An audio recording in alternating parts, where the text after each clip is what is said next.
fait une dizaine d'années que l'élevage connaît des difficultés et que depuis quelques années, on voit reculer, par exemple, l'élevage laitier de pas mal de régions, l'élevage bovin, c'est un constat, les cheptels ont baissé, le nombre de vaches que nous avons en France a baissé.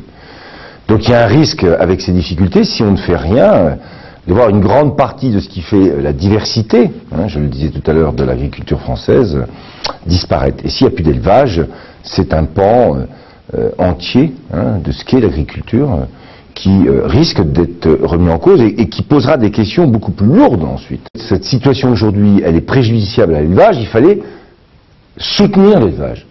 Alors bien sûr, les céréaliers en assument une partie de ce transfert. J'en suis parfaitement conscient.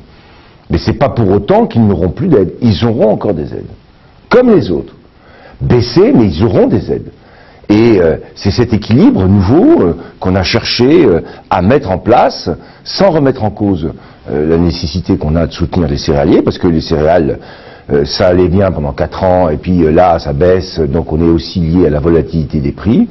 Mais en même temps, il fallait assurer un soutien à l'élevage, parce que c'est l'élevage qui, aujourd'hui, dans sa diversité, souffre le plus. Avant qu'on arrive, ou quand on est arrivé plutôt, il n'y avait pas les municipales en perspective. Il y avait déjà une situation qui était catastrophique pour l'élevage. Donc de toute façon, c'est sur la base de l'analyse de la situation qu'il y avait dans l'élevage qu'on a fait les choix qui ont été faits par le président de la République hier. C'est pas du tout pour un calcul électoral, mais ce qui était l'objectif quand même, c'est de faire en sorte que, je le rappelle, un président de la République de gauche, François Hollande, soit applaudi après son discours sur une réforme comme la politique agricole commune, ce qui n'est jamais facile.